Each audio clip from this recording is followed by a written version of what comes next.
je vois que tac, tac, tac, tac. Ouais.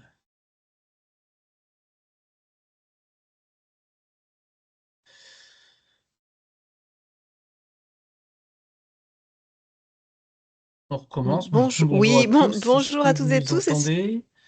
Est-ce que... Ouais, je sais pas. Est-ce que le... Ah, Ah, voilà, je vois des des pouces. C'est pouces levés, super. c'est parfait.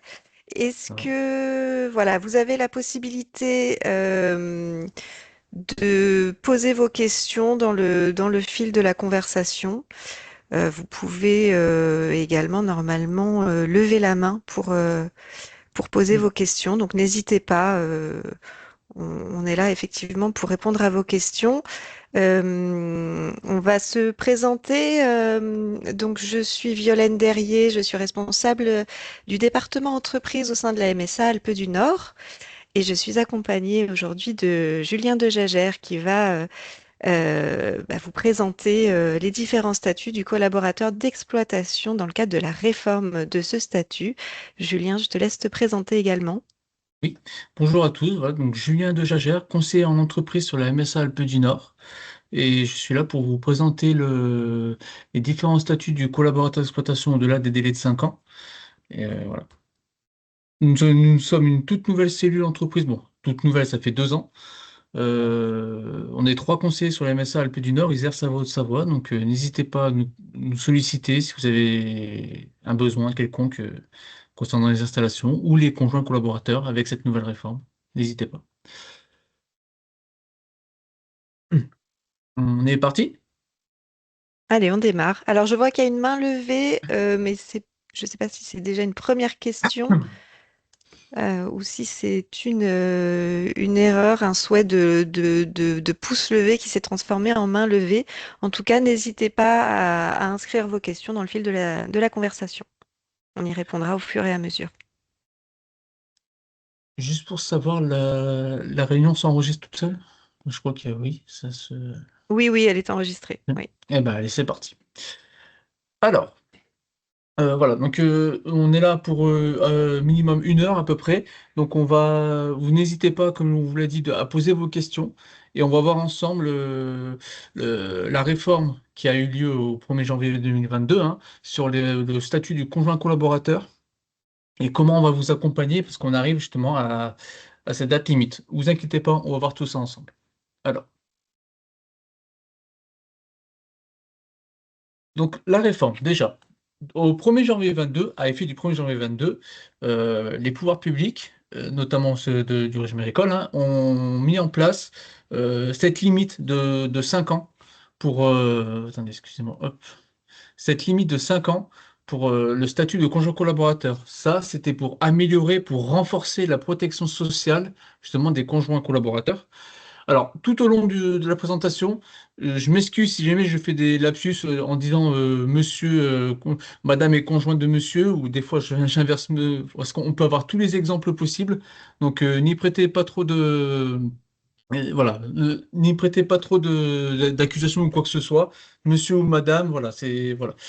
Donc, c'était pour renforcer la protection sociale du conjoint ou des conjointes qui, au-delà de. Enfin, proches de la retraite n'avaient pas autant de droits, par exemple pour la retraite, n'avaient pas cotisé autant qu'un chef d'exploitation. Donc pour améliorer tous ces droits en protection sociale, ils ont décidé de mettre une date limite, enfin une durée limite à 5 ans, justement pour éviter, parce que vous savez que les conjoints, les conjointes, en cas de décès du chef, de divorce ou de séparation, eh ben ces exploitants, ils pouvaient se retrouver sans rien. Donc, pour éviter ce genre de situation, ils ont limité ça à 5 ans. Et c'est pour ça que au 1er janvier 2022, cette réforme a été mise en place. Et on arrive là, au 31/12/2026, au premier effet, parce que c'était limité à 5 ans. Et là, voilà, même si on n'y avait pas trop prêté attention au 1er janvier 2022, la fin 2026, c'est le premier effet 5 ans. Donc, du coup, vous allez être les premiers concernés. Donc, qu'est-ce que ça implique? Ça veut dire que au 31/12/2026, fin du statut de conjoint collaborateur.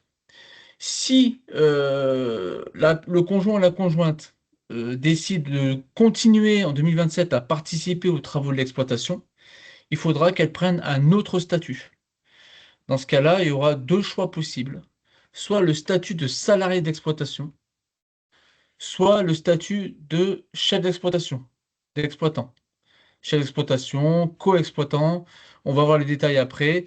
Mais voilà, quoi qu'il arrive, au 1er janvier 2027, si vous continuez à participer aux travaux de l'exploitation, il faudra que vous ayez un statut. Ça, c'est aussi pour garantir votre protection sociale, vos droits, retraite, tout ça, pour avoir une bonne protection. Mais petit rappel quand même, au cas où, toute personne sur une exploitation doit avoir un statut social en cas d'accident de travail, mais aussi pour la lutte contre la fraude et le travail dissimulé. Donc, toute personne doit avoir un statut, donc vous serez soit salarié, soit chef d'exploitation. Euh, Juste comme ça, un petit aparté, quelques chiffres, hein. Au niveau national, vous êtes à peu près 15 600 conjoints collaborateurs. Donc ça, c'est les chiffres en mars 2025. Toutes fins confondues, hein. Même ceux qui ont commencé à être conjoints collaborateurs au 1er janvier 24, ils font partie des 15 000. Quoi qu'il en soit, à la MSA Alpes du Nord, vous êtes 196 collaborateurs là à avoir une date de fin au 31/12/2026. Donc, vous allez faire partie d'un accompagnement particulier de la MSA Alpes du Nord. On va revenir vers vous tout au long de l'année. Donc là, c'est notre premier rendez-vous. On va revenir avec, bon, vous allez avoir des notifications, des courriers, tout ça. On va revenir vers vous pour vous demander, du coup, quel est votre choix. Si jamais il y a de l'installation qui est prévue ou du statut de salarié, on va également vous accompagner dans ces choix-là. On a un deuxième webinaire qui sera consacré uniquement au statut de salarié parce que c'est quand même un peu plus compliqué avec toutes les notions d'employeur qui se déroulera en fin du premier semestre. On va vous envoyer des courriers sur le choix de l'intention. Qu'est-ce que vous allez faire au 1er janvier 2027? Voilà. Vous allez être accompagné tout au long de l'année. Alors Julien, Euh, pardon, excuse-moi, oui, je t'interromps. On a déjà alors une première question qui demandait le nombre de concernés pour les deux Savoies, donc on a répondu, hein, 196 collaborateurs d'exploitation concernés cette année par la réforme pour les départements Savoie, Haute-Savoie, mais également Isère. Il y a également une question, est-il nécessaire de justifier que le conjoint ne participe plus aux travaux et si oui, comment? oui, il faut. Alors, on va le voir après. Si vous voulez, dans le déroulé, on le verra un peu plus vers la fin. Si le conjoint décide donc, s'il ne participe plus aux travaux, c'est-à-dire que le statut de conjoint collaborateur s'arrête. Et dans ce cas-là, il y a une formalité à accomplir. Tout à fait. Pour Voilà, sortir le conjoint collaborateur des actifs agricoles. On va vous expliquer ça plus tard, dans le déroulé.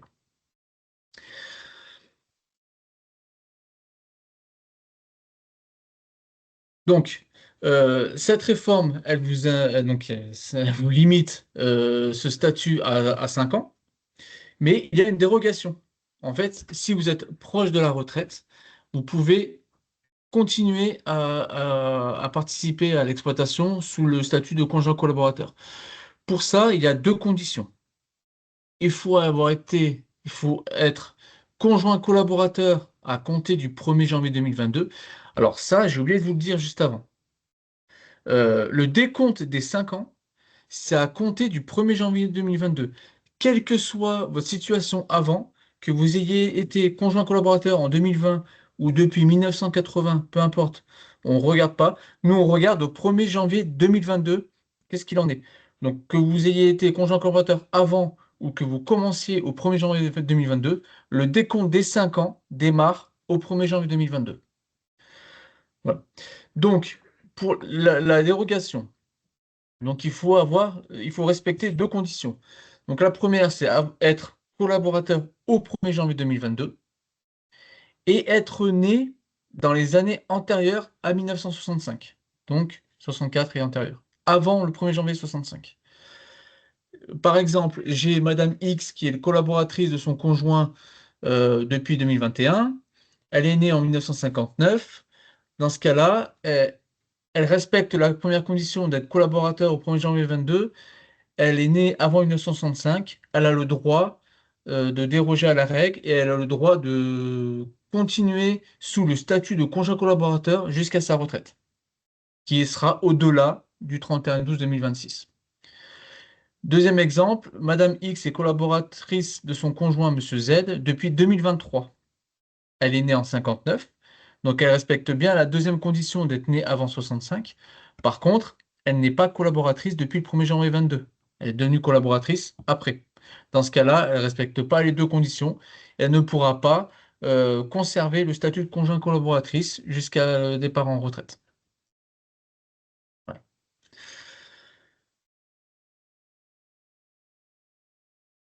Donc, comme je vous l'ai expliqué, le décompte, il démarre bien au 1er janvier 2022, quelle que soit la situation avant cette date-là.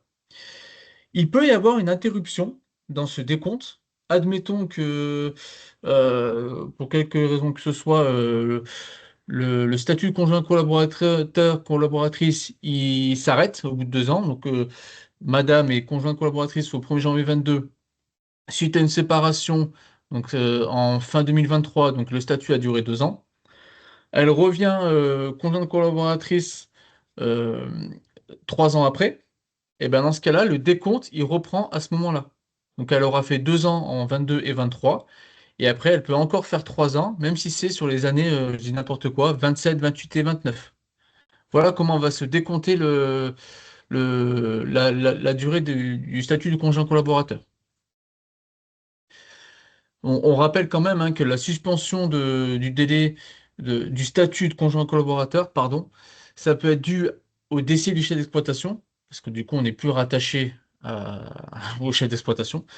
Donc tout ce qui est séparation, hein, divorce, rupture de Pacs ou quoi que ce soit, si le collaborateur lui-même change de statut, devient chef ou salarié. Dans ce cas-là, il perd le statut de conjoint collaborateur. Et aussi, si le chef d'exploitation euh, perd le statut de chef d'exploitation. Par exemple, s'il cesse son activité ou s'il part à la retraite. Euh, je crois que j'ai vu passer une question. Oui, il y a dans- quelques questions. Je suis en CDI, je suis conjointe collaboratrice secondaire. Je serai donc D'accord. obligée d'être co-chef exploitant secondaire, car pas possible d'arrêter mon emploi. Du coup, plus de charges, c'est compliqué ce changement. Et une autre personne est dans la même situation. D'accord. Donc oui, en effet, parce que si vous êtes déjà en CDI, donc vous avez déjà votre statut de salarié, vous allez être conjoint collaborateur, trice, à titre secondaire, donc ça va inclure des charges. Non, attendez. Ça veut dire que vous allez passer chef d'exploitation, oui, et du coup, vous allez avoir des charges sociales. Tout à fait, vous allez avoir des cotisations sociales en plus.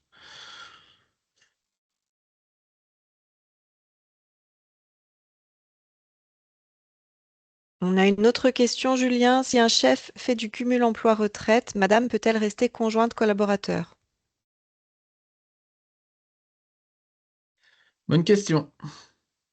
Euh, Alors, si le chef il fait du cumul emploi-retraite, à partir du moment où donc ce sera uniquement dans les conditions à respecter pour le cumul emploi-retraite, oui, de toute façon, le conjoint collaborateur, il reste rattaché à un chef d'exploitation, quel que soit s'il est affilié de façon obligatoire ou en cumul emploi-retraite. Dans ce cas-là, oui, elle pourra continuer. Oui, je vois très bien. Admettons que le chef d'exploitation devient retraité et que madame, il lui reste encore 2 ans de statut conjoint collaborateur. Si lui, il passe au statut de chef d'exploitation en cumul emploi-retraite, oui, elle pourra rester conjointe collaboratrice. Euh, si je reviens sur le fil. Bah oui, donc pour le décompte du délai de 5 ans, ok. Donc j'ai vu les exemples.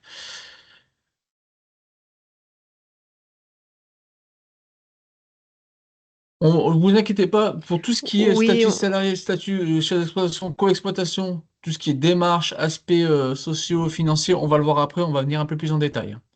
on reviendra sur les questions Ah bah à voilà, la on y suite. arrive, je Elles sont pense, pas sur les perdues. différents statuts possibles.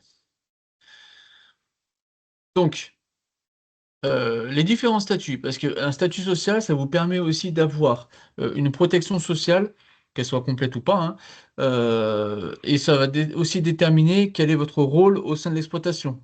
Et d'avoir surtout, c'est très important, surtout une couverture en cas d'accident de travail. Donc, quel est le rôle de votre collaborateur sur l'exploitation ou dans votre entreprise? Quelle est l'organisation mise en place au quotidien entre le chef et le collaborateur? Ça va aussi peut-être vous orienter vers tel ou tel statut. Quels sont les projets professionnels à moyen ou long terme? Voilà, toutes ces questions que vous vous posez, c'est ces questions-là qui vont vous permettre de choisir tel ou tel statut, ou même pourquoi pas, d'arrêter ce statut de conjoint collaborateur. Je sais que des fois, c'est pas envisageable, ça dépend des situations. Mais c'est pour ça qu'il ne faut pas hésiter. Si on doit regarder vos situations à chacun au cas par cas, soit être accompagné par les agents de la MSA, soit être accompagné aussi par un juriste ou un comptable qui peut aussi vous orienter ou vous proposer des choses qui peuvent être plus en adéquation avec votre situation. Donc, première solution, le statut de salarié. Qu'est-ce que ça implique? Ça veut dire que le chef d'exploitation va devenir employeur. Donc soit il l'est déjà parce qu'il embauche en plus de... Donc on a le chef d'exploitation, le conjoint collaborateur, et peut-être qu'on a déjà des salariés. Donc dans ce cas-là, le chef d'exploitation est déjà employé de main-d'œuvre. Mais si ce n'est pas le cas, vu que le conjoint collaborateur va devenir salarié, ça veut dire qu'il va devenir primo-employeur. Ça veut dire que là, le chef d'exploitation va devoir respecter certaines obligations en tant qu'employeur. Donc vous savez, tout ce qui est déclaration d'embauche, contrat de travail, fiche de paye en fin de mois, tout ça. Voilà, ça va être. Alors là, pareil, hein, si jamais ça arrive, c'est votre choix. La MSA, les conseillers en entreprise vous accompagnent pour toutes ces mises en place, toutes ces démarches et toutes vos obligations en tant qu'employeur. Donc, quelqu'un qui était conjoint collaborateur, jusqu'à maintenant, on ne regardait pas le temps qu'il passait à participer aux travaux d'exploitation. En tant que salarié, il va y avoir un contrat de travail, il va y avoir une fiche de paye et du coup des heures déclarées. Ça peut très bien être quelqu'un à temps partiel, si vous avez déjà autre chose à côté, ou même si vous participez pas à temps plein sur l'exploitation, vous pouvez très bien avoir un contrat de travail à temps partiel. Euh, Si jamais vous vous posez des questions sur les obligations employeur en tant qu'employeur ou les obligations pour un salarié, si vous avez des questions sur tout ce qui est contrat de travail, sachez que pendant le mois de mars, là, on va nous organiser des réunions employeurs sur chacun des départements, Isère, Savoie et Haute-Savoie.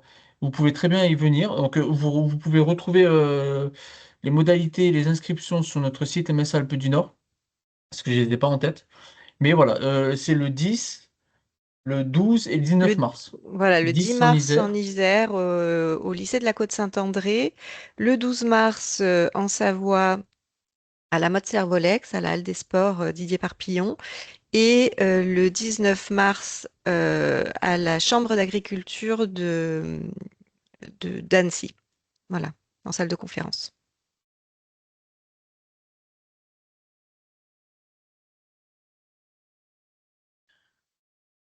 Je suis en train de lire les questions en même temps là. Donc, bah,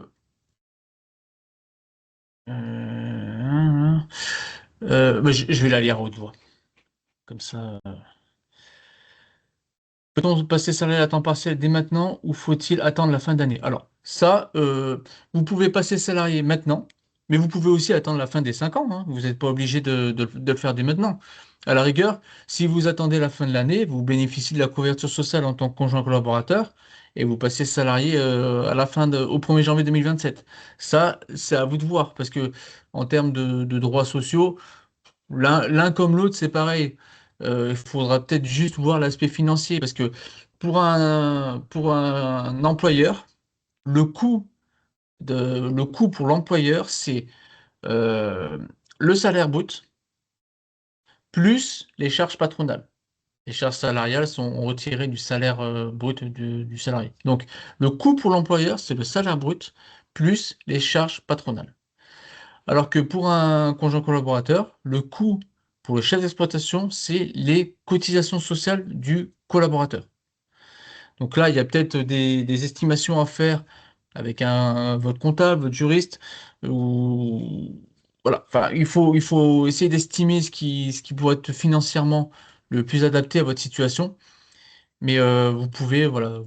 Donc pour votre question, peut-on passer salarié à temps partiel dès maintenant? Oui, vous pouvez. Mais je pense qu'il vaut mieux attendre le 1er janvier 27. Euh, les aides après pour la retraite, si nous avons un emploi, on ne peut pas avoir une dérogation de conjoint collaborateur en sachant qu'on cotise côté salarié.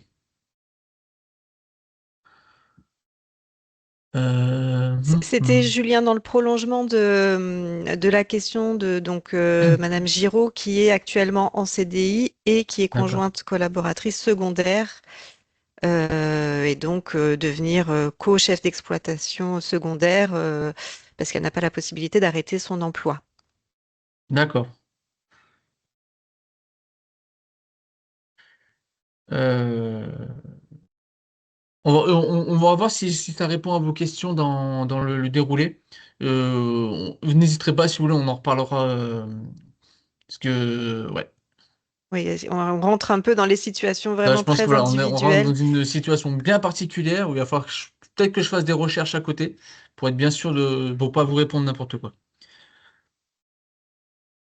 Donc, Monsieur Ebrard, bonjour, ma concubine est conjointe collaboratrice.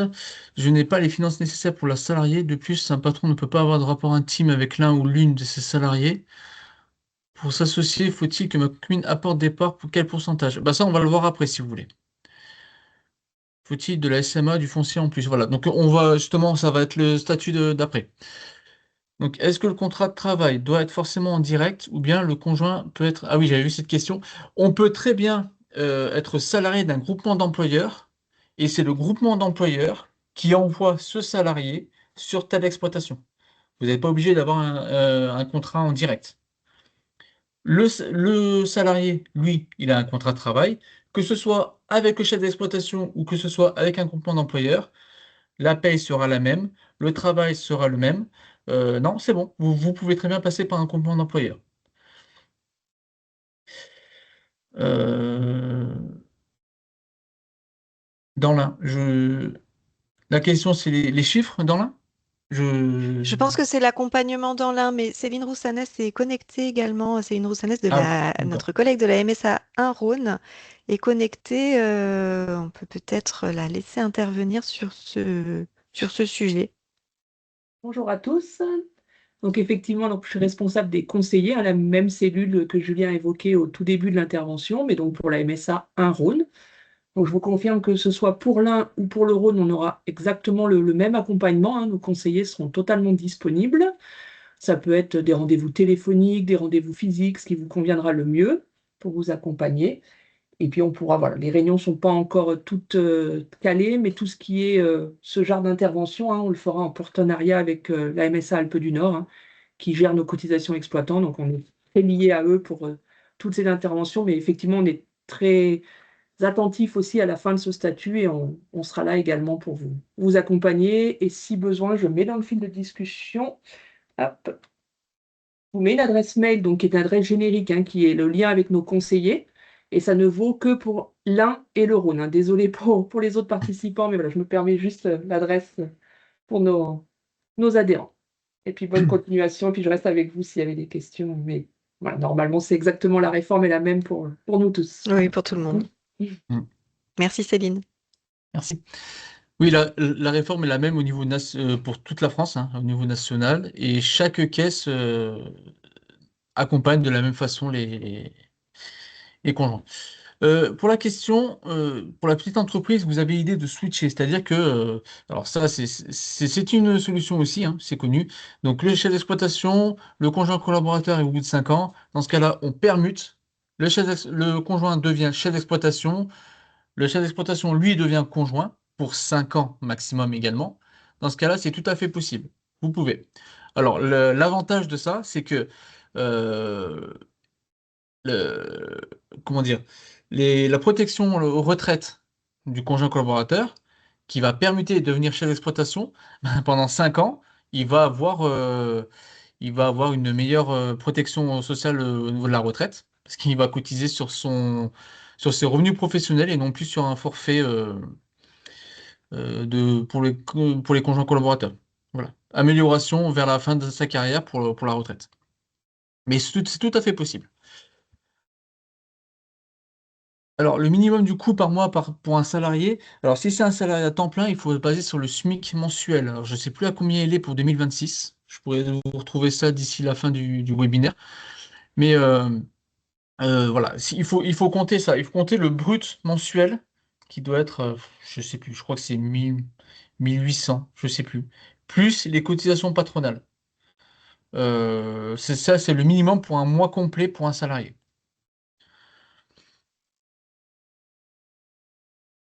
Je suis en train de me séparer de mon conjoint et je suis conjoint collaborateur depuis 21. Est-ce que je perds tous mes droits sur l'exploitation si on se sépare? S'il y a une séparation, le statut de conjoint collaborateur s'arrête, mais les droits que vous aviez eus jusqu'à maintenant, vos cotisations retraite, s'il y a eu des accidents de travail à l'époque et qu'il y a des rechutes, tout ça, non, vous conservez vos droits de cette période. Si vous avez été conjoint collaborateur du 1er janvier 21 jusqu'à, on va dire, on est le 4 mars, jusqu'au 4 mars, vous conservez tout ce que vous avez eu comme droit du 1er janvier 21 jusqu'au 4 mars. Ça ne peut pas être annulé ou revenir en arrière. Non, non. Euh, Ça, j'ai répondu. Bon, et je vais essayer de continuer. Pour l'idée de trimestre pour la retraite. Oui, il faut un minimum de revenus pour valider. Euh, Attention, le salariat aura forcément des répercussions sur le quotient familial et l'accès aux aides sociales. Oui, tout à fait. Il rentre dans tout ce qui est ressources. Donc, jusqu'à maintenant, quand on était conjoint collaborateur, on avait des revenus au sein du foyer. C'est-à-dire que le conjoint collaborateur n'avait pas de revenus propres. Tous les revenus revenaient, le revenu professionnel revenait au chef d'exploitation. Quand on devient salarié, donc on va percevoir un salaire pour soi et ça va du coup s'injecter dans les ressources au niveau des prestations familiales. Euh, voilà, je veux dire. Donc le statut de salarié. Donc voilà. Donc vous n'hésitez pas, s'il y a quoi que ce soit, vous revenez vers nous si vous avez besoin d'un accompagnement, si vous avez décidé de faire ce choix-là. Ensuite, qu'est-ce qu'on a comme Je statut précise, possible? Julien, excuse-moi, je Oui, précise qu'à la fin du webinaire, on vous enverra un très court questionnaire de satisfaction qui vous permettra, à la fin, il y a une question qui vous permet de nous laisser vos coordonnées et vos questions vraiment très spécifiques, on va dire plutôt situation vraiment individuelle. Donc n'hésitez pas à vous en saisir pour qu'on puisse derrière vous recontacter et répondre à vos questions dans tous les détails. merci. Donc l'autre choix serait, donc on a vu le statut de salarié, l'autre choix serait le statut d'exploitant. Donc, dans ce cas-là, il y a plusieurs possibilités. Le statut de chef d'exploitation à titre individuel. Dans ce cas-là, cela sous-entend que on a le chef d'exploitation qui garde son exploitation ou, ou qui délègue une partie de son exploitation au conjoint. Et il y aura deux activités, donc les deux auront une activité de chef d'exploitation. Là, je parle du chef d'exploitation à titre individuel à part. On verra après comment on fait pour s'associer, mais là, je parle de vraiment deux activités distinctes. Et dans ce cas-là, la personne qui était conjoint collaborateur va devenir chef d'exploitation avec sa propre exploitation, son propre numéro sirène, donc sa propre surface d'assujettissement. Euh, Admettons, il existe ça aussi. Si on a un chef d'exploitation qui fait de la culture, de la polyculture, de la culture et élevage, il peut très bien, lui, conserver tout ce qui est élevage et le conjointe récupère tout ce qui est culture. Vous voyez, c'est vraiment deux activités distinctes. Et là, il y a la possibilité d'être tous les deux chefs d'exploitation avec deux exploitations différentes. Ça voudrait dire que madame ou monsieur serait chef d'exploitation à titre principal ou secondaire, hein, s'il y a une autre activité à côté. Ça dépend de toutes les situations possibles. Et dans ce cas-là, il y aurait un versement de cotisation propre avec ses revenus professionnels propres également. Les formalités, pour devenir chef d'exploitation, bah, il faut se déclarer, comme depuis 2023 pour tout nouvel installé, il faut déclarer cette activité sur le guichet unique entreprise, sur l'INPI, déclaration du nouveau statut de collaborateur, enfin, vous faites votre propre déclaration en tant que chef d'exploitation, chef d'entreprise, et il y aura un dossier d'affiliation à compléter auprès de la MSA en tant que chef d'exploitation. Donc ça, c'est si on devient chef d'exploitation à titre individuel de façon distincte avec le chef actuel. Sinon, le conjoint peut aussi intégrer la société du chef d'exploitation. Alors, là aussi, il peut y avoir plusieurs cas. Si le chef d'exploitation était, associé unique au sein d'une EARL, dans ce cas-là, le conjoint collaborateur peut s'intégrer à l'EARL sans nécessairement apporter des parts supplémentaires. Il n'y a pas besoin. On peut très bien s'intégrer à une EARL et en plus, toujours en conservant une seule SMA, une seule surface minimale d'assujettissement. Sous une EARL, il suffit qu'on atteigne une fois la SMA pour que l'associé ou tous les associés soient affiliés en tant que chef d'exploitation. Donc, pas besoin d'apporter des terres en plus. Pour une EARL, je précise, hein. Si le chef d'exploitation était dans un GAEC avec d'autres associés et que le conjoint collaborateur va s'associer à ce GAEC, donc nouvelle répartition, nouvelle arrivée d'un associé, peut-être qu'il y a un associé entre-temps qui s'en va, dans ce cas-là c'est un remplacement, peu importe, hein. Mais si c'est un associé qui s'ajoute au GAEC, en plus des associés déjà existants, là il faut faire attention parce que dans un GAEC, il faut autant de SMA que de membres. Je m'explique. Si on a 3 membres dans un GAEC, pour qu'ils soient tous les 3 associés en tant que chef d'exploitation, il faut qu'on atteigne 3 fois la SMA. Il faut 3 SMA. Donc si le conjoint collaborateur devient chef au sein d'un GAEC, il faut s'assurer qu'il y a la SMA suffisante. Si ça remplace un associé qui s'en va, dans ce cas-là, ça ne change rien. Si tel est le cas, si on intègre une société déjà existante, la formalité auprès de l'INPI, donc déjà, il faudra voir avec le juriste, le tiers déclarant, le comptable ou qui que ce soit, il faudra faire une évolution des statuts, des PV. euh, il y aura peut-être, dans le cas d'un GAEC, il y aura peut-être des demandes d'agrément à faire auprès de la préfecture. Mais quoi qu'il en soit, si c'est une modification d'une société déjà existante, il faut faire la déclaration du nouveau statut sur le guichet unique entreprise. En gros, vous allez déclarer l'arrivée d'un associé, d'un nouvel associé. Et après, là, ce nouvel associé, vu qu'il devient chef d'exploitation, il y aura également un dossier d'affiliation à compléter auprès de la MSA. Ce nouvel associé qui arrive, hein, bien sûr, il arrive avec sa nouvelle situation. On reprend pas, quand on intègre une société déjà existante, on reprend pas les situations des autres associés. On a chacun sa propre situation en tant qu'individu. Donc on aura ses propres cotisations avec ses propres revenus. J'insiste là-dessus, mais voilà. On est une nouvelle installée, quoi. Et on peut aussi, donc là je vous ai dit c'était chef d'exploitation dans une société déjà existante, mais on peut aussi décider si on était avec un chef d'exploitation à titre individuel, le chef et le conjoint peuvent très bien décider de créer une société. Dans ce cas-là, on sera sur la création d'une nouvelle société. Et donc là, on a les mêmes règles, hein. Si on crée une SCEA, une SARL ou une EARL, il faut une SMA pour associer les exploitants, pour n'importe quoi, pour assujettir les exploitants. Par contre, si c'est la création d'un GAEC, il faut autant de SMA que de membres à affilier. Donc si vous décidez de créer une EARL, vous pouvez très bien conserver euh, la surface que vous aviez jusqu'à maintenant pour, euh, pour passer tous les deux en chef d'exploitation. Euh, attendez. Voilà. Donc, dans ce cas-là, pour faire le choix du statut de la société, de la personne morale ou quoi que ce soit, là, pareil, hein, faites-vous accompagner par un juriste, par un cabinet comptable, un tiers déclarant, qui pourra vous accompagner sur les meilleures solutions adaptées à votre situation. Le choix de la société, tout ça. C'est vrai que la MSA, on est des conseillers en entreprise, mais on est là pour vous conseiller sur l'aspect social, sur vos droits maladie, vos droits retraite, tout ça.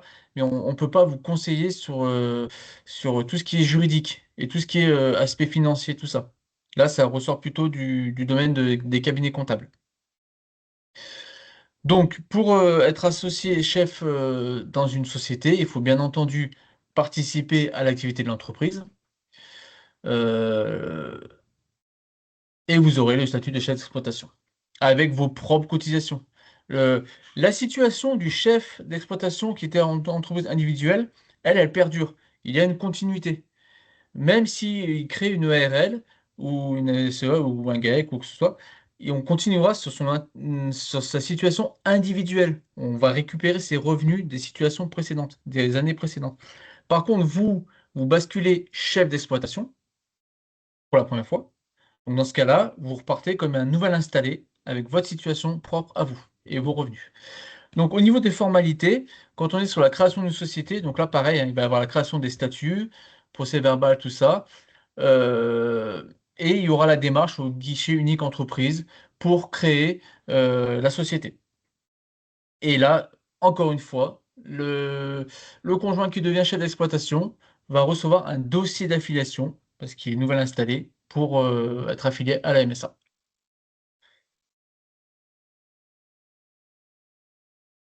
Je vais finir avec la slide suivante, parce que vous êtes plusieurs à l'attendre. C'est la coexploitation. Et après, je verrai pour les questions. Donc, le statut de coexploitant. Il faut savoir que ce statut, il existe que au régime agricole. La coexploitation entre époux, elle n'a pas de personnalité morale. Elle n'a pas de statut en soi, mais c'est en quelque sorte une dérogation qui a été établie au régime agricole. Ça n'existe que à la MSA. En fait, comment dire? C'est une notion sociale qui permet de donner un statut de chef d'exploitation à deux conjoints, même sous une entreprise individuelle. Dans ce cas-là, qu'est-ce qui se passe? On est sous une EI. EI, entreprise individuelle, ça veut dire. Donc on est sous une EI. On a le chef d'exploitation et le conjoint collaborateur. Au 1er janvier 2027, vous décidez d'être co-exploitant. Dans ce cas-là, le conjoint ou la conjointe devient chef d'exploitation sous, sous le I, hein. Pas besoin de le changer. On reste sous l'entreprise individuelle, sous l'exploitation individuelle, avec le même numéro sirène. Cette exploitation sera toujours au nom du chef d'exploitation, mais pour autant, les deux conjoints auront bien le statut de chef d'exploitation sous cette exploitation. Donc ça, c'est possible. Et dans ce cas-là, chaque exploitant aura des cotisations et des versements de cotisations et de contributions, et vous devrez vous-même faire une répartition des revenus professionnels. Bien sûr, on va pas... je dis n'importe quoi, attention, ne prêtez pas attention aux chiffres, hein. Je dis n'importe quoi. Admettons que jusqu'à maintenant, l'exploitation donnait 30 000 euros de revenus professionnels euh, à l'exploitation. Donc, il n'y avait pas de répartition vers le conjoint, c'était tout au chef d'exploitation pour la déclaration aux impôts. Demain, si vous êtes tous les deux co-exploitants, ce sera à vous de définir au niveau de la déclaration d'impôt si vous faites 15 000 ou si vous faites 20 000 10 000. Alors, et l'impact, c'est que le chef qui aura 20 000, il aura des cotisations qui iront avec ces 20 000.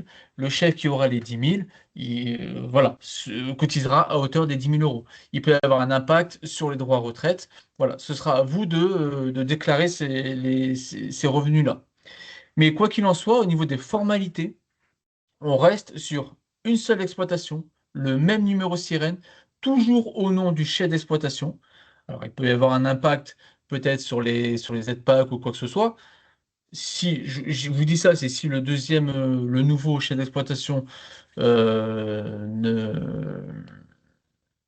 n'aura pas de dossier PAC, hein. Voilà, on reste toujours sur le dossier du chef qui était chef jusqu'à maintenant, quoi. Et après, j'ai envie de dire l'avantage, c'est qu'on n'a pas de déclaration au guichet unique entreprise de création d'entreprise à faire. Tout se fait avec la MSA. Il y aura juste un dossier d'affiliation à faire auprès de la MSA dans cette situation-là. Voilà. Donc, je vais m'arrêter là pour les statuts. Je vais revenir sur le fil des questions pour voir s'il y a des choses que j'aurais pu rater. Oui, et Julien, avant que tu prennes les questions en charge, un petit rappel. Donc nous, on vous présente la réforme et les différentes possibilités qui s'offrent à vous à l'expiration de ce délai de 5 ans, qui vous concerne a priori là pour cette fin d'année. Mais c'est une réforme qui est portée par les pouvoirs publics et en aucun cas par la MSA elle-même, hein. C'est pas la MSA qui a décidé de cette réforme et de ce changement obligatoire de statut au bout de 5 ans. Voilà, la réforme s'applique, c'est la loi. La MSA est là pour vous accompagner du mieux possible et enfin, vous aider à trouver la meilleure solution pour vos situations individuelles. Mais voilà, c'est pas la MSA qui a décidé de cette réforme, hein. On est bien conscient des difficultés et des questionnements que ça peut occasionner pour des personnes qui étaient sous ce statut depuis de nombreuses années. Hmm, tout à fait. Oui, oui, c'est bien ça. Voilà, on vous explique comment ça va se passer, mais c'est vrai que ça ne vient pas de la maison. Alors, est-ce que le temps de travail peut toujours compléter la surface pour réussir à atteindre la SMA? J'ai pu m'installer grâce au temps de travail et pas la surface. Est-ce que ça vaut toujours? En fait, voilà, donc les conditions d'affiliation, tout dépend des activités. Donc, il y a des activités qui se font sur la surface, comme tout ce qui est culture ou élevage. Alors, grande culture, les élevage bovin, caprin, ovin, tout ça, ça se fait aussi sur la surface. Après, quand on parle de temps de travail, c'est des activités qui sont assujettis sur des élevages ou des cultures spécialisées qui n'ont pas été décrétées par le département. Je m'explique. Quand on parle de maraîchage, il y a des règles en fonction des départements, que ce soit Isère-Savoie, Haute-Savoie ou même l'Ain et le Rhône. Il y a des règles qui disent qu'il faut tant de surface pour être chef d'exploitation. Tout dépend des départements. Et ça, c'est la préfecture qui décrète ces seuils. Maraîchage. Au niveau des élevages, pareil. Donc, quand on est sur l'élevage de chiens, l'apiculture ou quoi que ce soit, là aussi, bon, c'est au niveau national, mais là aussi, il y a des seuils qui ont été définis. Après, si votre culture ou votre élevage n'a pas été défini par la préfecture, dans ce cas-là, nous, on va se baser sur le temps de travail. Par exemple, tout ce qui est culture de safran, élevage d'escargots, j'en passe. Tout ça, c'est estimé sur du temps de travail parce que ça n'a pas été décrété par qui que ce soit. Après, dans les SMA, je prends un exemple, quelqu'un qui fait de l'élevage bovin et de la culture de maïs. Dans ce cas-là, on prend la surface du département. Si à côté de ça, il a aussi une activité de temps de prolongement, temps de prolongement, c'est tout ce qui est conditionnement, transformation et commercialisation. Ce que vous y passez, il faut évidemment le valoriser. Vous le valorisez en temps de prolongement et ça vous aide à atteindre la SMA si besoin. Je m'explique. Il faut 9 hectares en Savoie pour être chef d'exploitation. Si j'ai 4 hectares 50, la moitié, et que j'ai en plus 600 heures de prolongement, donc il faut 1200 heures pour être chef. Donc j'ai l'autre moitié, 600 heures de prolongement de commercialisation pour vendre mes produits. Dans ce cas-là, moitié parcellaire, moitié temps de travail, j'ai la SMA réunie. Vous voyez? Il y a des choses à déclarer comme ça auprès de la MSA. N'hésitez pas à faire valoriser vos temps de travail pour atteindre, si besoin, le statut de chef d'exploitation. Il y en a beaucoup encore qui sont cotisants solidaires à tort, alors qu'ils pourraient très bien passer chef d'exploitation et avoir une protection sociale décente. Alors, c'est quoi le seuil d'assujettissement minimum, l'AMA? Donc, ça dépend des départements.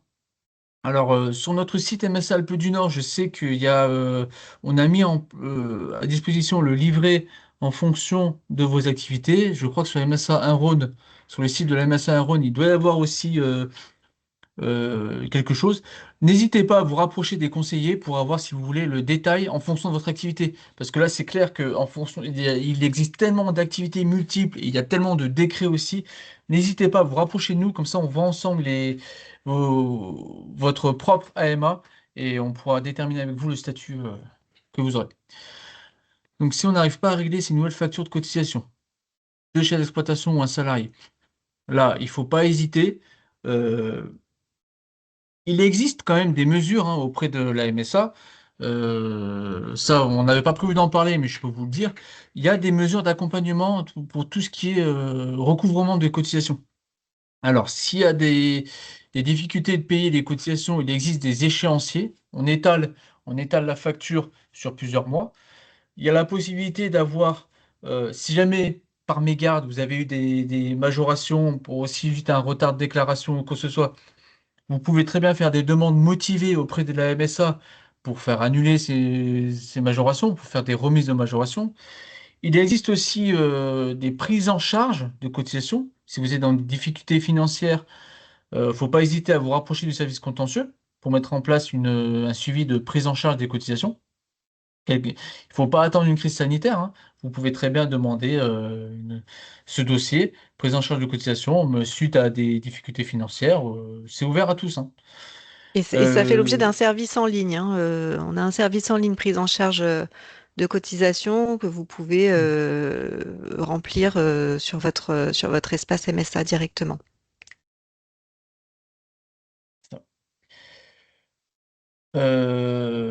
voilà, donc faut pas hésiter à vous rapprocher des services contentieux pour si vous avez besoin d'aide financière. Il faut pas hésiter aussi à regarder, parce que ça arrive parfois, euh, à regarder vous avez si vous n'aviez pas bénéficié à tort d'exonérations que vous auriez pu avoir. Je pense notamment aux jeunes qui vont peut-être qui arrivent au-delà de 5 ans et qui vont s'installer. Attention, les jeunes, n'oubliez pas que vous avez des exonérations jeunes agriculteurs, des exonérations acres aussi. Ou même pour les moins jeunes, l'exonération acre, elle existe aussi. Il ne faut pas hésiter à vérifier si on a bien mis en place toutes les exonérations que vous pouvez avoir. Et aussi, faut pas hésiter à demander, c'est un droit à chacun, tout ce qui est prime d'activité, tout ce qui est prime de précarité, non, je dis n'importe quoi, le RSA, faut pas hésiter, c'est pour toute personne qui est active en France, vous avez le droit à des aides qui viennent du Conseil général, hein. Bon, elles sont délivrées par la MSA, mais elles viennent du Conseil général, régional. Faut pas hésiter à demander aussi, dans ce cas-là, prenez un rendez-vous à la rigueur avec un agent d'accueil qui fera le tour de toutes vos prestations, voir si vous pouvez avoir des aides sociales. Voilà, faut pas hésiter à vous rapprocher de la MSA. 1782, 1782 euros brut. Donc ça, c'est pour un temps plein. C'est 151h67. On appelle ça un temps plein. C'est bizarre de dire 151h67, mais un temps plein, c'est 150 heures. C'est à peu près 7 heures par jour. 35 heures par semaine, 150 heures par mois. C'est 1780 euros, c'est pour un temps plein. Euh, L'État n'a-t-il pas peur que certains choisissent de devenir cotisants solidaires par manque de capacité financière et que cela crée plus de précarité encore? Ouais, c'est pour ça qu'on suivra de près, justement, ce serait dommage d'en arriver là, mais on va suivre de près chaque situation et s'il faut, il y aura peut-être des, des, des adaptations, on n'est pas encore arrivé au bout de toutes les mises en place, tous les accompagnements, on va faire en sorte que ça se passe au mieux et qu'il y ait le moins de précarité possible. Donc les co-exploitants, c'est donc la solution miracle pour une petite entreprise qui vivote et qui ne peut pas s'agrandir ou se diviser. Oui, ça peut être une solution. Tout à fait. Vu que, comme je l'ai dit, hein, c'est une notion sociale qui n'existe que au régime agricole, que à la MSA. Donc c'est vrai il en existe déjà, hein. Il y en a déjà qui sont en co-exploitation enfin, dans nos bases, auprès de la MSA. Vous pouvez, tout à fait. Faut en profiter. La modification des statuts, ça, enfin, je sais que ça se fait avec un juriste, faut voir avec eux directement. Quel est le coût d'une modification de statut, tout ça. Je ne connais pas les tarifs des cabinets comptables ou des juristes. Donc en micro BA, on déclare le chiffre d'affaires. Donc on devrait répartir le chiffre d'affaires entre les deux personnes. Oui, tout à fait. Là, c'est pareil. Alors, nous, à la MSA, bon, je botte pas en touche, hein, mais je vous dis que nous, à la MSA, on récupère l'assiette sociale. On arrive à la fin de toutes ces étapes intermédiaires de gestion qui ont été faites, à partir du chiffre d'affaires, avec les intégrations, les amortissements, les réinvestissements, tout ça. À la fin, on arrive au revenu net social, le revenu net agricole. Et nous, c'est celui-là qu'on prend à la MSA pour commencer à déterminer les cotisations. Donc c'est vrai que tous les seuils intermédiaires de gestion, là, ce sera plutôt voir avec les juristes ou les cabinets comptables. Euh, on n'est pas apte à vous répondre sur ce genre de détails. Et pour la coexploitation par rapport à la SMA, oui, tout à fait. Il n'y a pas besoin d'augmenter la SMA. On peut très bien passer de un à 2 coexploitants pour la même SMA. De toute façon, il n'y a que sur le GAEC hein, qu'il faut augmenter la SMA. C'est tout. GAEC, augmentation SMA. Tous les autres, pas de changement de SMA. Aucune contrainte ou modalité juridique et fiscale pour la mise en place de ce statut de la coexploitation? Oui, tout à fait. Ça se passe que avec la MSA. C'est quoi le pourcentage minimum si on devient coexploitant? Je pense que vous voulez parler sûrement du pourcentage minimum de charges sociales par rapport aux revenus professionnels. Bah là, ça dépend de votre situation. Ça dépend du montant des cotisations. C'est très dur à estimer.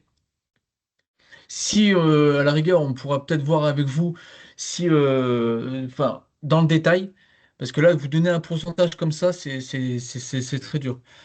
Euh, non, ouais, je sais pas. Ça dépend aussi des situations, des exonérations potentielles, du revenu. Ça dépend du revenu parce qu'il existe des assiettes minimum. Même si on a 1000 euros de revenus, il faut dire que l'assiette retraite, elle commence à temps.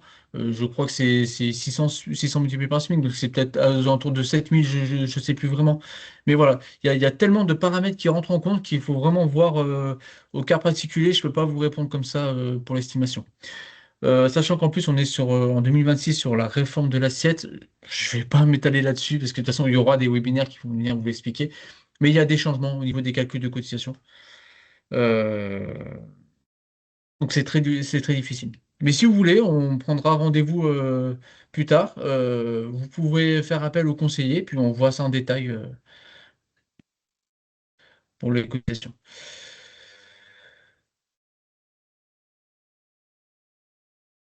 Et ceux qui ont la retraite, ils arrêtent de se conjoindre pour en fait nous obliger à payer plus. Il n'y a rien de gagnant. Oui, je comprends, ça peut être un point de vue, mais c'est pas fait c'est pas fait pour que vous cotisiez plus. C'est surtout qu'il y a beaucoup. En fait, c'est plutôt même de façon historique. Jusqu'à maintenant, dans les exploitations les conjoints ou conjointes collaboratrices, justement, quand ils arrivaient à la retraite, ben, ils se rendaient compte que la protection sociale n'avait pas été à la hauteur de leurs attentes. Et avec toutes les évolutions sociétales qu'on a eues ces derniers temps, euh, et j'ai peur de mal m'exprimer, hein, c'est pour ça que je prends beaucoup de pincettes, hein. Et ben en fait, on s'aperçoit que beaucoup de conjoints ou conjointes veulent améliorer leur protection sociale, et c'est pour ça que la limite des 5 ans a été mise en place pour justement que les personnes maintenant aient une bonne protection. Et justement aussi que en cas de séparation du jour au lendemain, la personne ne se retrouve pas sans protection sociale. Mais tout dépend du point de vue qu'on se place. Oui, il y a augmentation de cotisation, mais il y a augmentation de la protection sociale. On augmente les cotisations pour sa retraite. On améliore les droits. D'ailleurs, on va voir la slide d'après, ce sera sur les droits de chacun. D'ailleurs, il faut que j'avance sur le planning.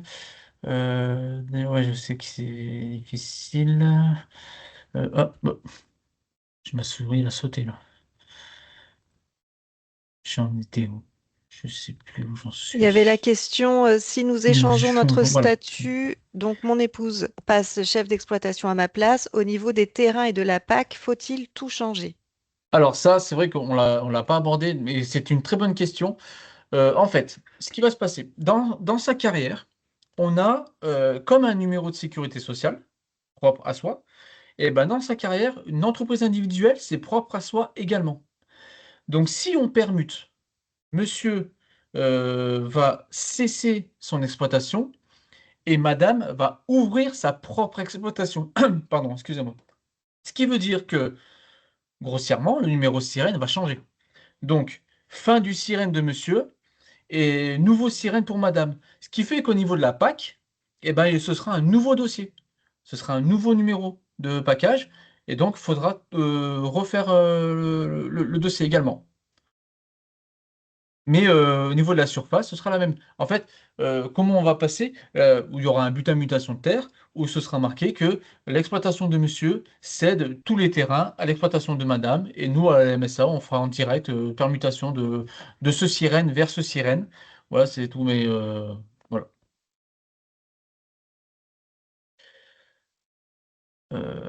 Je vais... ok. Est-ce que je pense que j'ai répondu à tout. Oui, je pense que tu peux poursuivre. Il reste quelques diapos encore à passer. Ouais, voilà. Alors, au niveau des droits, euh, les, vous êtes actuellement dans la première colonne, collaborateur. Alors, j'ai pris à titre principal, hein, on peut avoir des collaborateurs à titre secondaire, mais j'ai pris le maximum, parce que vous êtes à peu près 75% à être collaborateur à titre principal. Donc, vous voyez que vous avez une assurance maladie auprès de la MSA, vous avez une prise en charge d'indemnité journalière en cas de maladie. Vous êtes également, en cas de maternité, vous avez les indemnités journalières. Vous êtes couvert en cas d'accident de travail ou maladie professionnelle, à hauteur d'un montant forfaitaire, pardon. Vous cotisez pour la retraite de base et la retraite complémentaire, avec une base forfaitaire. Vous êtes couvert pour les prestations familiales et vous avez un droit à la formation. C'est marqué accès réduit aux formations parce qu'il y a auprès de Vivea des formations qui sont pour tout exploitant, conjoint ou chef, et il y a des formations qui ne sont que pour les chefs d'exploitation. C'est pour ça que c'est marqué accès réduit. Parce qu'en tant que conjoint collaborateur, vous n'avez pas accès aux formations destinées aux chefs d'exploitation. Si vous passez salarié agricole, vous remarquez que vous avez les mêmes droits. Simplement, c'est que là, par exemple pour la retraite, ce ne sera plus calculé sur une base forfaitaire, ce sera calculé en fonction des salaires. Donc à voir si les salaires sont plus ou moins importants que la base forfaitaire. Pareil pour les indemnités journalières, c'est plus calculé sur une base forfaitaire, ce sera calculé en fonction des salaires que vous percevrez. Et si vous passez chef d'exploitation, et ben là, vous aurez toujours les mêmes droits, hein. On est toujours à oui pour l'ouverture des droits. Et la différence, c'est sur la retraite complémentaire, la retraite tout court même, qui sera calculée en fonction des revenus professionnels et non plus sur une base forfaitaire. Voilà. Mais donc vous voyez, si vous passez collaborateur à salarié ou chef d'exploitation, vous aurez sensiblement les mêmes droits, financièrement plus élevés en fonction par rapport à votre retraite, surtout. Voilà.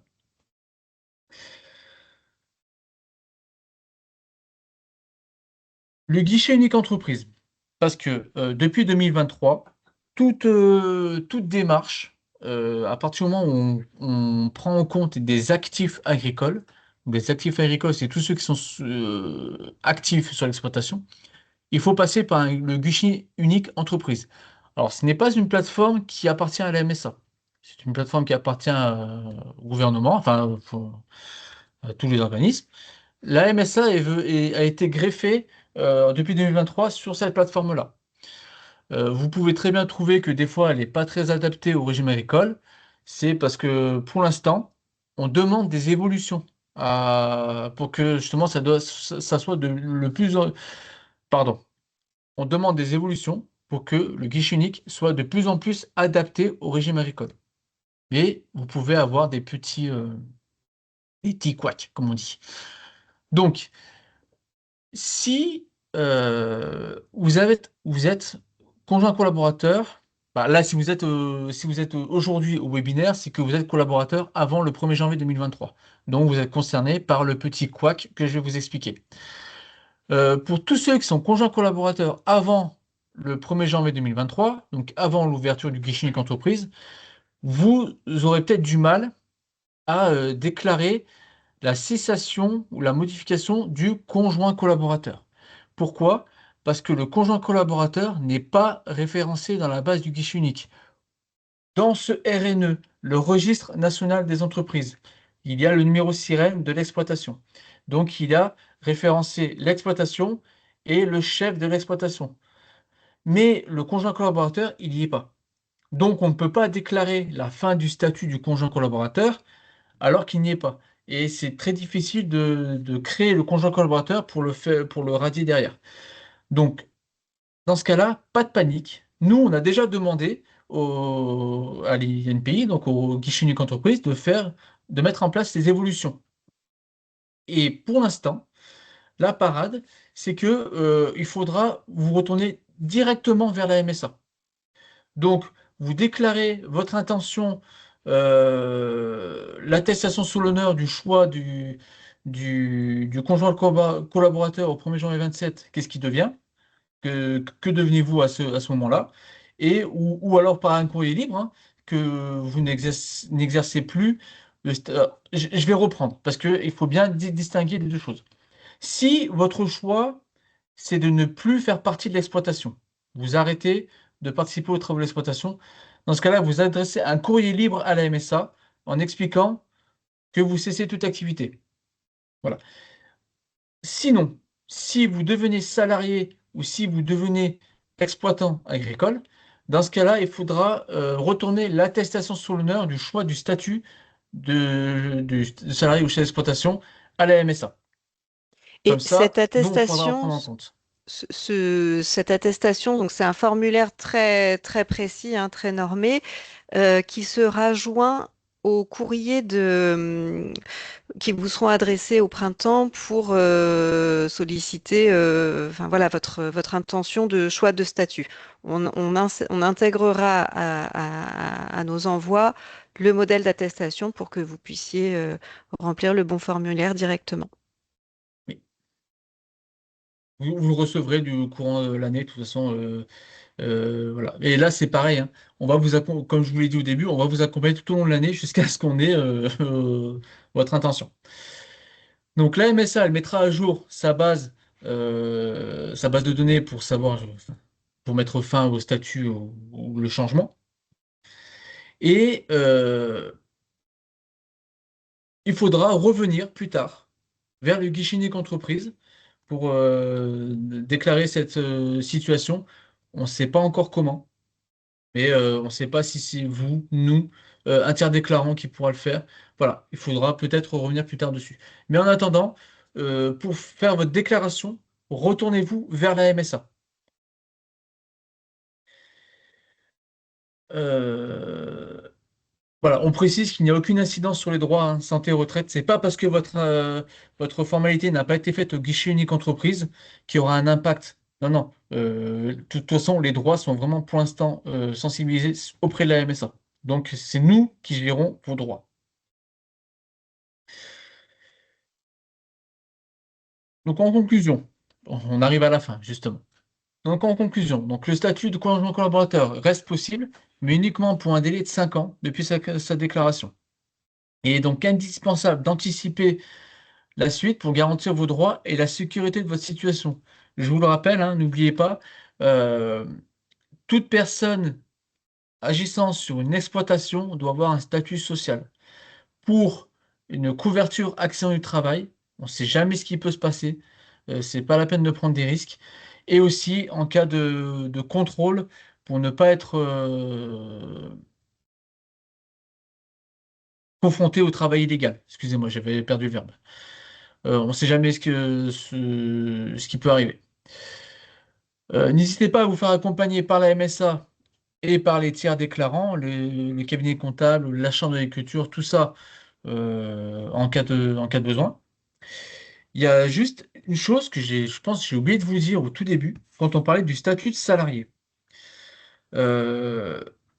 Pour l'instant, la réglementation explique que, à défaut de choix, toute personne qui sera sur l'exploitation sera considérée salariée. Euh, donc c'est pour ça qu'on va revenir vers vous pour éviter d'affiler d'office des gens en tant que salariés. On va au maximum revenir vers vous pour savoir quelle est votre intention.